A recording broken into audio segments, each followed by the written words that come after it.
안녕하십니까. 공무노조 부위원장 김창호입니다.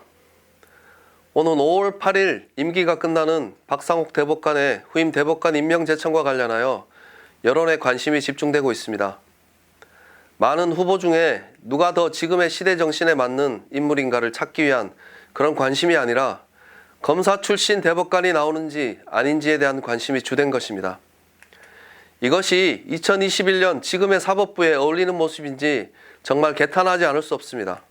87년 6월 항쟁으로부터 30년이 흐른 지난 2017년 국민들의 힘으로 대통령을 권좌에서 끌어내리면서 우리 사회의 절차적 민주주의는 완성되었다고 평가됩니다.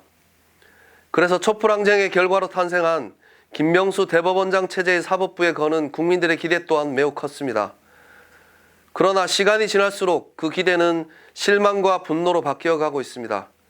특히 박근혜 국정농단에 부역한 사법농단 사건의 피고인인 판사들에 대한 잇따른 무죄 판결로 그 불신은 더욱 높아지고 있습니다. 그래서 대한민국 사법부는 지금 위기입니다. 국민들로부터 외면받고 있기 때문에 위기인 것입니다. 이 위기를 어떻게 극복할 수 있겠습니까? 과거의 잘못된 관행부터 없애야 합니다.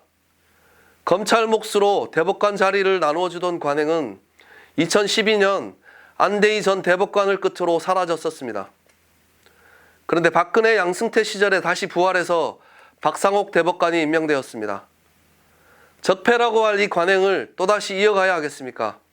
지금의 시대 정신과 국민들의 바람에 역행하는 일입니다. 지난 2월 10일 주목할 만한 대법원 판결이 하나 있었습니다.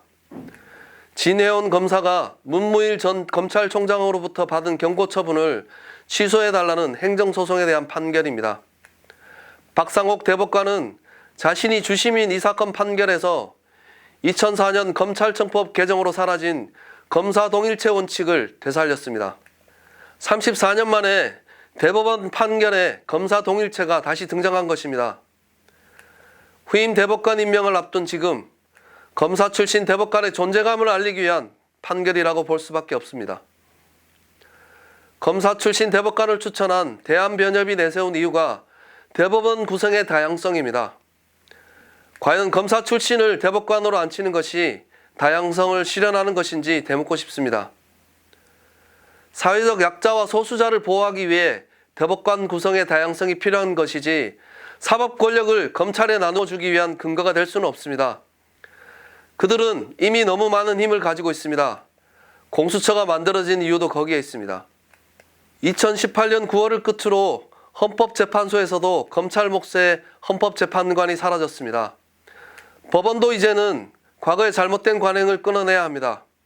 전국 공무원 노동조합은 검사 출신 대법관 임명을 단호히 반대한다는 것을 밝히며 지금의 시대 정신에 걸맞는 인물을 대법관으로 임명 제청할 것을 14만 조합원의 이름으로 강력히 촉구합니다. 감사합니다.